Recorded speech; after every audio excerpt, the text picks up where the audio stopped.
हरे कृष्णा। आप सभी का दिन शुभ हो और भगवान श्री कृष्ण की कृपा आप सभी पर सदा बनी रहे। आप सभी को हरतालिका तीज व्रत की भी हार्दिक शुभकामनाएं। आज हरतालिका तीज का व्रत है और इसकी कथा हमारे चैनल पर अपलोडेड है। आप इस कथा को आज जरूर सुनिएगा। भागवत कथा में आज आप सुनेंगे स्वयंभू मनु की कन्याओं के वंश का वर्णन और भगवान शिव और दक्ष प्रजापति के मनोमालिन्य का वर्णन। श्री मैत्रेय जी कहते हैं, विदुर जी, स्वयंभू मनु के महारानी शतरूपा से प्रियव्रत और उत्तानपाद इन दो पुत्रों के सिवा 3 कन्याएं भी हुई थीं। वे आकुति, देवहूति और प्रसूति नाम से विख्यात थीं। आकुति का यद्यपि उसके भाई थे तो भी महारानी शतरूपा की अनुमति से उन्होंने रुचि प्रजापति के साथ पुत्रिका धर्म के अनुसार विवाह किया। पुत्रिका धर्म के अनुसार किए जाने वाले विवाह में यह शर्त होती है कि कन्या के जो पहला पुत्र होगा उसे कन्या के पिता ले लेंगे। प्रजापति रुचि भगवान के अनन्य चिंतन के कारण ब्रह्म तेज से संपन्न थे। उन्होंने आकुति के गर्भ से एक पुरुष और स्त्री का जोड़ा उत्पन्न किया। उनमें जो पुरुष था वह साक्षात यज्ञ स्वरूपधारी भगवान विष्णु थे और जो स्त्री थी वह भगवान से कभी अलग न रहने वाली लक्ष्मी जी की अंश स्वरूपा दक्षिणा थी।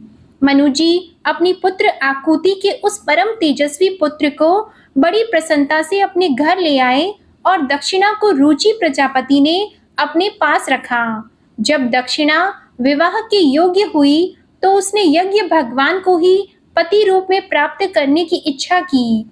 तब भगवान यज्ञ पुरुष ने उससे विवाह किया। इससे दक्षिणा को बड़ा संतोष हुआ। भगवान ने प्रसन्न होकर उससे 12 पुत्र उत्पन्न किए। उनके नाम हैं तोष, प्रतोष, संतोष, भद्र, शांति, इडस्पति, इद्म, कवि, विभु, स्वहन, सुदेव और रोचन। ये ही स्वयंभू मनवंतर में तुषित नाम के देवता हुए। उस मनवंतर में मरीचि आदि सप्तर्षि थे। भगवान यज्ञ ही देवताओं के अधीश्वर इंद्र थे और महान प्रभावशाली प्रियव्रत एवं उत्तानपाद मनुपुत्र थे। वह मनवंतर उन्हीं दोनों के बेटों, पोतों और दोहित्रों के वंश से छा गया। प्यारे विदुर जी, मनु जी ने अपनी दूसरी कन्या देवहूति कर्दम जी को ब्याही थी। उसके संबंध की सभी बातें तुम मुझसे सुन चुके हो। भगवान मनु ने अपनी तीसरी कन्या प्रसूति का विवाह ब्रह्मा जी के पुत्र दक्ष प्रजापति से किया था। उसकी विशाल वंश परंपरा तो सारी त्रिलोकी में फैली हुई है। मैं कर्दम जी की 9 कन्याओं का, जो 9 ब्रह्मर्षियों से ब्याही गई थी, पहले ही वर्णन कर चुका हूँ। अब उनकी वंश परंपरा का वर्णन करता हूँ, तुम ध्यान से सुनो। मरीचि ऋषि की पत्नी कर्दम जी की बेटी कला से कश्यप और पूर्णिमा नामक 2 पुत्र उत्पन्न हुए, जिनके वंश से यह सारा जगत भरा हुआ है। शत्रुतापन विदुर जी, पूर्णिमा के विरज और विश्वक नाम के 2 पुत्र तथा देवकुल्य नाम की एक कन्या हुई। यही दूसरे जन्म में श्री हरि के चरणों के धोवन से देव नदी गंगा के रूप में प्रकट हुई। अत्रि की पत्नी अनसुया से दत्तात्रेय, दुर्वासा और चंद्रमा नामक 3 परम यशस्वी पुत्र हुए। ये भगवान विष्णु, शंकर और ब्रह्मा के अंश से उत्पन्न हुए थे। विदुर जी ने पूछा, गुरुजी, कृपया यह बताइए कि जगत की उत्पत्ति, स्थिति और अंत करने वाले इन सर्वश्रेष्ठ देवों ने अत्रि मुनि के यहाँ क्या करने की इच्छा से अवतार लिया था? श्री मैत्रेय जी ने कहा, जब ब्रह्मा जी ने ब्रह्म ज्ञानियों में श्रेष्ठ महर्षि अत्रि को सृष्टि रचने के लिए आज्ञा दी, तब वे अपनी सहधर्मिणी के सहित तप करने के लिए यक्ष नामक कुल पर्वत पर गए। वहां पलाश और अशोक के वृक्षों का एक विशाल वन था। उसके सभी वृक्ष फूलों के गुलछों से लदे थे तथा उसमें सब ओर निर्विंध्या नदी के जल की कलकल ध्वनि गूंजती रहती थी। उस वन में वे मुनि श्रेष्ठ प्राणायाम के द्वारा चित्त को वश में करके 100 वर्ष तक केवल वायु पीकर सर्दी, गर्मी आदि द्वंद्वों की कुछ भी परवाह न कर एक ही पैर से खड़े रहे। उस समय वे मन ही मन यही प्रार्थना करते थे कि जो कोई संपूर्ण जगत के ईश्वर है, मैं उनकी शरण में हूँ। वे मुझे अपने ही समान संतान प्रदान करें। तब यह देखकर कि प्राणायाम रूपी ईंधन से प्रज्वलित हुआ अत्रि मुनि का तेज उनके मस्तक से निकलकर तीनों लोगों को तपा रहा है, ब्रह्मा, विष्णु और महादेव तीनों जगतपति उनके आश्रम पर आए। उस समय अप्सरा, मुनि, गंधर्व, सिद्ध, विद्याधर और नाग उनका सुयश गा रहे थे। उन तीनों का एक ही साथ प्रादुर्भाव होने से अत्रि मुनि का अंतःकरण प्रकाशित हो उठा। उन्होंने एक पैर से खड़े खड़े ही उन देव देवों को देखा और फिर पृथ्वी पर दंड के समान लौटकर प्रणाम करने के अनंतर अर्घ, पुष्प आदि पूजन की सामग्री हाथ में लेकर उनकी पूजा की। वे तीनों अपने अपने वाहन हंस, गरुड़ और बैल पर चढ़े हुए तथा अपने कमंडलू, चक्र, त्रिशूल आदि चिन्हों से सुशोभित थे। उनकी आंखों से कृपा की वर्षा हो रही थी। उनके मुख पर मंद हास्य की रेखा थी जिससे उनकी प्रसन्नता झलक रही थी। उनके तेज से चौंधियाकर मुनिवर ने अपनी आंखें मूंद ली। वे चित्त को उन्हीं की ओर लगाकर और हाथ जोड़कर अति मधुर और सुंदर भावपूर्ण वचनों में लोक में सबसे बड़े उन तीनों देवों की स्तुति करने लगे। अत्रि मुनि ने कहा, भगवान, प्रत्येक कल्प के आरंभ में जगत की उत्पत्ति, स्थिति और लय के लिए जो माया के सत्व आदि तीनों गुणों का विभाग करके भिन्न भिन्न शरीर धारण करते हैं, वे ब्रह्मा, विष्णु और महादेव आप ही हैं। मैं आपको प्रणाम करता हूँ। कहिए, मैंने जिनको बुलाया था आप में से वे कौन महानुभाव हैं? क्योंकि मैंने तो संतान प्राप्ति की इच्छा से केवल एक सुरेश्वर भगवान का ही चिंतन किया था। फिर आप तीनों ने यहाँ पधारने की कृपा कैसे की है? आप लोगों तक तो देहधारियों के मन की भी गति नहीं है, इसलिए मुझे बड़ा आश्चर्य हो रहा है। आप लोग कृपा करके मुझे इसका रहस्य बताइए। श्री मैत्रेय जी कहते हैं, हे समर्थ विदुर जी, अत्रि मुनि के वचन सुनकर वे तीनों देव हंस पड़े और उनसे सुमधुर वाणी में कहने लगे। देवताओं ने कहा, ब्राह्मण, तुम सत्य संकल्प हो, अतः तुमने जैसा संकल्प किया था वही होना चाहिए। उससे विपरीत कैसे हो सकता था? तुम जिस जगदीश्वर का ध्यान करते थे वह हम तीनों ही हैं। प्रिय महर्षि, तुम्हारा कल्याण हो। तुम्हारे यहाँ हमारे ही अंश स्वरूप 3 जगत विख्यात पुत्र उत्पन्न होंगे और तुम्हारे सुंदर यश का विस्तार करेंगे। उन्हें इस प्रकार अभीष्ट वर देकर तथा पति पत्नी दोनों से भली भांति पूजित होकर उनके देखते ही देखते वे तीनों सुरेश्वर अपने अपने लोकों को चले गए। ब्रह्मा जी के अंश से चंद्रमा, विष्णु जी के अंश से योगवेत्ता दत्तात्रेय जी और महादेव जी के अंश से दुर्वासा ऋषि अत्रि के पुत्र रूप में प्रकट हुए। अब अंगिरा ऋषि की संतानों का वर्णन सुनो। अंगिरा की पत्नी श्रद्धा ने सिनीवाली, कुहू, राका और अनुमति इन 4 कन्याओं को जन्म दिया। इनके सिवा उनके साक्षात भगवान उद्धव जी और ब्रह्मनिष्ठ बृहस्पति जी ये 2 पुत्र भी हुए जो स्वरुचित मनवंतर में विख्यात हुए। पुलस्त्य जी के उनकी पत्नी हविर्भू से महर्षि अगस्त्य और महातपस्वी विश्रवा ये 2 पुत्र हुए। इनमें अगस्त्य जी दूसरे जन्म में जठराग्नि हुए। विश्रवा मुनि के इडविडा के गर्भ से यक्षराज कुबेर का जन्म हुआ और उनकी दूसरी पत्नी केशिनी से रावण, कुंभकर्ण और विभीषण उत्पन्न हुए। महामते महर्षि पुलह की स्त्री परम साध्वी गति से कर्मश्रेष्ठ वरियान और सहिष्णु ये 3 पुत्र उत्पन्न हुए। इसी प्रकार क्रतु की पत्नी क्रिया ने ब्रह्म तेज से दैदीप्यमान बाल्ख्यादि 60,000 ऋषियों को जन्म दिया। शत्रुतापन विदुर जी, वशिष्ठ जी की पत्नी अरुंधति से चित्रकेतु आदि 7 विशुद्ध चित्त ब्रह्मर्षियों का जन्म हुआ। उनके नाम चित्रकेतु, सुरोचि, विरजा, मित्र, उल्बण, वसुध्यान और द्युमान थे।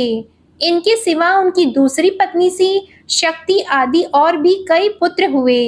अथर्वा मुनि की पत्नी चिति ने दधीची नामक एक तपोनिष्ठ पुत्र प्राप्त किया जिसका दूसरा नाम अश्वशिरा भी था। अब भृगु के वंश का वर्णन सुनो। महाभाग भृगु ने अपनी भार्या ख्याति से धाता और विधाता नामक पुत्र तथा श्री नाम की एक भगवत परायणा कन्या उत्पन्न की। मेरु ऋषि ने अपनी आयति और नियति नाम की कन्याएं क्रमशः धाता और विधाता को ब्याही। उनसे उनके मृकंड और प्राण नामक पुत्र हुए। उनमें से मृकंड के मार्कंडेय और प्राण के मुनीश्वर वेदशिरा का जन्म हुआ। भृगु जी के एक कवि नामक पुत्र भी थे। उनके भगवान शुक्राचार्य हुए। विदुर जी, इन सब मुनीश्वरों ने भी संतान उत्पन्न करके सृष्टि का विस्तार किया। इस प्रकार मैंने तुम्हें यह कर्दम जी के दोहित्रों की संतान का वर्णन सुनाया। जो पुरुष इसे श्रद्धा पूर्वक सुनता है, उसके पापों को यह तत्काल नष्ट कर देता है। ब्रह्मा जी के पुत्र दक्ष प्रजापति ने मनु नंदिनी प्रसूति से विवाह किया। उससे उन्होंने सुंदर नेत्रों वाली 16 कन्याएं उत्पन्न की। भगवान दक्ष ने उनमें से 13 धर्म को, एक अग्नि को, एक समस्त पितृगण को और एक संसार का संहार करने वाले तथा जन्म मृत्यु से छुड़ाने वाले भगवान शंकर को दी। श्रद्धा, मैत्री, दया, शांति, तुष्टि, पुष्टि, क्रिया, उन्नति, बुद्धि, मेधा, तितिक्षा, ह्री और मूर्ति ये धर्म की पत्नियां हैं। इनमें से श्रद्धा ने शुभ, मैत्री ने प्रसाद, दया ने अभय, शांति ने सुख, तुष्टि ने मोद और पुष्टि ने अहंकार को जन्म दिया। क्रिया ने योग, उन्नति ने दर्प, बुद्धि ने अर्थ, मेधा ने स्मृति, तितिक्षा ने क्षेम और हिरी अर्थात लज्जा ने प्रशय अर्थात विनय नामक पुत्र उत्पन्न किया। समस्त गुणों की खान मूर्ति देवी ने नर नारायण ऋषियों को जन्म दिया। इनका जन्म होने पर इस संपूर्ण विश्व ने आनंदित होकर प्रसन्नता प्रकट की। उस समय लोगों के मन, दिशाएं, वायु, नदी और पर्वत सभी में प्रसन्नता छा गई। आकाश में मांगलिक बाजे बजने लगे। देवता लोग फूलों की वर्षा करने लगे। मुनि प्रसन्न होकर स्तुति करने लगे। गंधर्व और किन्नर गाने लगे। अप्सराएं नाचने लगी। इस प्रकार उस समय बड़ा ही आनंद मंगल हुआ और ब्रह्म आदि समस्त देवता स्तोत्रों द्वारा भगवान की स्तुति करने लगे। देवताओं ने कहा, जिस प्रकार आकाश में तरह तरह के रूपों की कल्पना कर ली जाती है, उसी प्रकार जिन्होंने अपनी माया के द्वारा अपने ही स्वरूप के अंदर इस संसार की रचना की है और अपने उस स्वरूप को प्रकाशित करने के लिए इस समय इस ऋषि विग्रह के साथ धर्म के घर में अपने आप को प्रकट किया है, उन परम पुरुष को हमारा नमस्कार है, जिनके तत्व का शास्त्र के आधार पर हम लोग केवल अनुमान ही करते हैं, प्रत्यक्ष नहीं कर पाते। उन्हीं भगवान ने देवताओं को संसार की मर्यादा में किसी प्रकार की गड़बड़ी न हो, इसलिए सत्व गुण से उत्पन्न किया है। अब वे अपने करुणामय नेत्रों से जो समस्त शोभा और सौंदर्य के निवास स्थान निर्मल दिव्य कमल को भी नीचा दिखाने वाले हैं, हमारी ओर निहारें। हे प्यारे विदुर जी, प्रभु का साक्षात दर्शन पाकर देवताओं ने उनकी इस प्रकार स्तुति और पूजा की। फिर भगवान नर नारायण दोनों गंधमादन पर्वत पर चले गए। भगवान श्री हरि के अंशभूत वे नर नारायण ही इस समय पृथ्वी का भार उतारने के लिए यदुकुल भूषण श्री कृष्ण और उन्हीं के सरीखे श्याम वर्ण कुरुकुल तिलक अर्जुन के रूप में अवतीर्ण हुए हैं। अग्निदेव की पत्नी स्वाहा ने अग्नि के ही अभिमानी पावक, पवमान और शुचि ये 3 पुत्र उत्पन्न किए। ये तीनों ही हवन किए हुए पदार्थों का भक्षण करने वाले हैं। इन्हीं तीनों से 45 प्रकार के अग्नि और उत्पन्न हुए। ये ही अपने 3 पिता और 1 पितामह को साथ लेकर 49 अग्नि कहलाए। वेदज्ञ ब्राह्मण वैदिक यज्ञ कर्म में जिन 49 अग्नियों के नामों से अग्नि इष्टिया करती हैं, वे ही ये हैं: अग्निश्वात, बहिष्यत, सोमप और आज्यप। ये पितर हैं। इनमें साग्निक भी है और निरिग्निक भी। इन सब पितरों की पत्नी दक्ष कुमारी स्वधा है। इन पितरों से स्वधा की धारिणी और वयुना नाम की 2 कन्याएं हुईं। वे दोनों ही ज्ञान विज्ञान में पारंगत और ब्रह्म ज्ञान का उपदेश करने वाली हुईं। महादेव जी की पत्नी सती थीं। वे सब प्रकार से अपने पतिदेव की सेवा में संलग्न रहने वाली थीं, किंतु उनके अपने गुण और शील के अनुरूप कोई पुत्र नहीं हुआ, क्योंकि सती के पिता दक्ष ने बिना ही किसी अपराध के भगवान शिव जी के प्रतिकूल आचरण किया था। इसलिए सती ने युवावस्था में ही क्रोधवश योग के द्वारा स्वयं ही अपने शरीर का त्याग कर दिया था। विदुर जी ने पूछा, ब्राह्मण, प्रजापति दक्ष तो अपनी लड़कियों से बहुत ही स्नेह रखते थे, फिर उन्होंने अपनी कन्या सती का अनादर करके शीलवानों में सबसे श्रेष्ठ श्री महादेव जी से द्वेष क्यों किया? महादेव जी भी चराचर के गुरु, वैर रहित, शांत मूर्ति, आत्माराम और जगत के परम आराध्य देव हैं। उनसे भला कोई क्यों वैर करेगा? भगवान, उन ससुर और दामाद में इतना विद्वेष कैसे हो गया, जिसके कारण सती ने अपने दुस्त्यज प्राणों तक की बलि दे दी? यह आप मुझसे कहिए। श्री मैत्रेय जी ने कहा, विदुर जी, पहले एक बार प्रजापतियों के यज्ञ में सब बड़े बड़े ऋषि, देवता, मुनि और अग्नि आदि अपने अपने अनुयायियों के सहित एकत्र हुए थे। उसी समय प्रजापति दक्ष ने भी उस सभा में प्रवेश किया। वे अपने तेज से सूर्य के समान प्रकाशमान थे और उस विशाल सभा भवन का अंधकार दूर किए देते थे। उन्हें आया देखकर ब्रह्मा जी और महादेव जी के अतिरिक्त अग्नि पर्यंत सभी सभासद उनके तेज से प्रभावित होकर अपने अपने आसनों से उठकर खड़े हो गए। इस प्रकार समस्त सभासदों से भली भांति सम्मान प्राप्त करके तेजस्वी दक्ष जगत पिता ब्रह्मा जी को प्रणाम करके उनकी आज्ञा से अपने आसन पर बैठ गए। परंतु महादेव जी को पहले से ही बैठा देखकर तथा उनसे अभ्युत्थान आदि के रूप में कुछ भी आदर न पाकर दक्ष उनका यह व्यवहार सहन न कर सके। उन्होंने उनकी ओर टेढ़ी नजर से इस प्रकार देखा मानो उन्हें वे क्रोध अग्नि से जला डालेंगे। फिर कहने लगे, देवता और अग्नियों के सहित समस्त ब्रह्मर्षिगण मेरी बात सुने।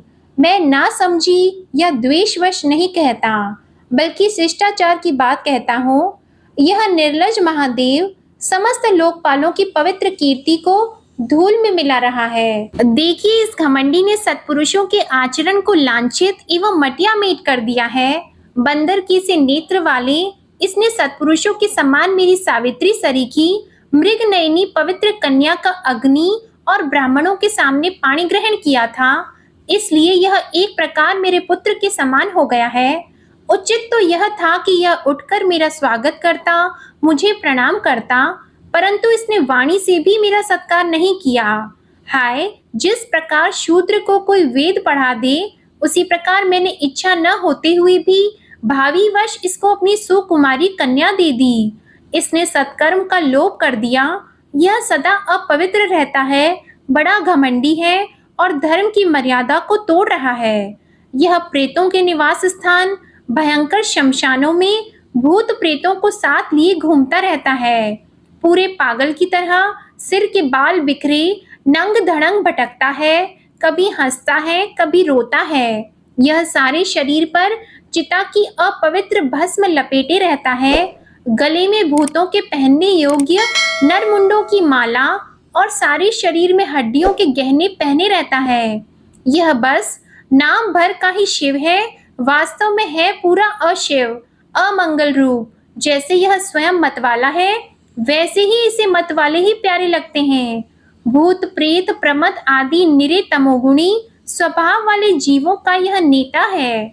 अरे, मैंने केवल ब्रह्मा जी के बहकावे में आकर ऐसे भूतों के सरदार, आचारहीन और दुष्ट स्वभाव वाले को अपनी भोली भाली बेटी ब्याह दी। श्री मैत्रेय जी कहते हैं, विदुर जी, दक्ष ने इस प्रकार महादेव जी को बहुत कुछ बुरा भला कहा, तथापि उन्होंने इसका कोई प्रतिकार नहीं किया। वे पूर्ववत निश्चल भाव से बैठे रहे। इससे दक्ष के क्रोध का पारा और भी ऊंचा चढ़ गया और वे जल हाथ में लेकर उन्हें शाप देने को तैयार हो गए। दक्ष ने कहा, यह महादेव देवताओं में बड़ा ही अधम है। अब से इसे इंद्र, उपेंद्र आदि देवताओं के साथ यज्ञ का भाग न मिले। उपस्थित मुख्य मुख्य सभासदों ने उन्हें बहुत मना किया, परंतु उन्होंने किसी की न सुनी। महादेव जी को शाप दे ही दिया। फिर वे अत्यंत क्रोधित होकर उस सभा से निकलकर अपने घर चले गए। जब श्री शंकर जी के अनुयायियों में अग्रगण्य नंदीश्वर को मालूम हुआ कि दक्ष ने शाप दिया है, तो वे क्रोध से तमतमा उठे और उन्होंने दक्ष तथा उन ब्राह्मणों को, जिन्होंने दक्ष के दुर्वचनों का अनुमोदन किया था, बड़ा भयंकर शाप दिया। वे बोले, जो इस मरण धर्मा शरीर में ही अभिमान करके किसी से भी द्रोह न करने वाले भगवान शंकर से द्वेष करता है, वह भेद बुद्धि वाला मूर्ख दक्ष तत्व ज्ञान से विमुख ही रहे। यह चातुर्मास्य यज्ञ करने वाले को अक्षय पुण्य प्राप्त होता है। आदि अथर्ववाद रूप वेद वाक्यों से मोहित एवं विवेक भ्रष्ट होकर विषय सुख की इच्छा से कपट धर्ममय गृहस्थ आश्रम में आसक्त रहकर कर्म कांड में ही लगा रहता है। इसकी बुद्धि देह आदि में आत्मभाव का चिंतन करने वाली है। उसके द्वारा इसने आत्मस्वरूप को भुला दिया है। यह साक्षात पशु के ही समान है। अतः अत्यंत स्त्री लंपट होकर और शीघ्र ही इसका मुंह बकरे का हो जाए। यह मूर्ख कर्ममय अविद्या को ही विद्या समझता है। इसलिए यह और जो लोग भगवान शंकर का अपमान करने वाले इस दुष्ट के पीछे पीछे चलने वाले हैं, वे सभी जन्म मरण रूप संसार चक्र में पड़े रहें। वेद वाणी रूप लता फल श्रुति रूप पुष्पों से सुशोभित है। उसके कर्म फल रूप मनोमोह की गंध से इनके चित्त शुद्ध हो रहे हैं। इससे ये शंकर द्रोही कर्मों के जाल में ही फंसे रहें। ये ब्राह्मण लोग भक्ष्य के विचारों को छोड़कर केवल पेट पालने के लिए ही विद्या, तप और व्रत आदि का आश्रय लें तथा धन, शरीर और इंद्रियों के सुख को ही सुख मानकर उन्हीं के गुलाम बनकर दुनिया में भीख मांगते भटका करें। नंदीश्वर के मुख से इस प्रकार ब्राह्मण कुल के लिए शाप सुनकर उसके बदले में भृगु जी ने यह दुस्तर शाप रूप ब्रह्म दंड दिया।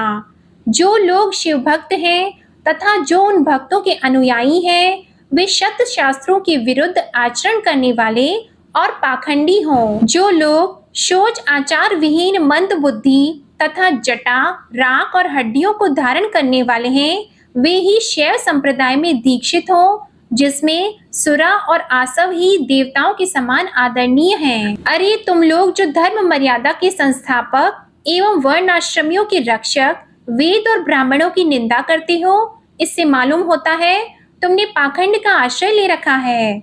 यह वेद मार्ग ही लोगों के लिए कल्याणकारी और सनातन मार्ग है। पूर्व पुरुष इसी पर चलते आए हैं और इसके मूल साक्षात श्री विष्णु भगवान हैं। तुम लोग सत्पुरुषों के परम पवित्र और सनातन मार्ग स्वरूप वेद की निंदा करते हो, इसलिए इस पाखंड मार्ग में जाओ जिसमें भूतों के सरदार तुम्हारे इष्ट देव निवास करते हैं। श्री मैत्रेय जी कहते हैं, विदुर जी, भृगु ऋषि के इस प्रकार शाप देने पर भगवान शंकर कुछ खिन्न से होकर वहां से अपने अनुयायियों सहित चल दिए। वहां प्रजापति लोग जो यज्ञ कर रहे थे उसमें पुरुषोत्तम श्री हरि ही उपास्य देव थे और वह यज्ञ 1000 वर्ष में समाप्त होने वाला था। उसे समाप्त कर उन प्रजापतियों ने श्री गंगा यमुना के संगम में यज्ञांत स्नान किया और फिर प्रसन्न मन से वे अपने अपने स्थानों को चले गए। जय श्री कृष्णा। आज की कथा यही समाप्त होती है। आशा करती हूँ आपको आज की कथा पसंद आई होगी। अगर पसंद आई तो वीडियो को लाइक कीजिएगा, कमेंट में भगवान श्री कृष्ण की जय लिखिएगा और हमारे चैनल को सब्सक्राइब करके बेल आइकन प्रेस कीजिएगा। धन्यवाद।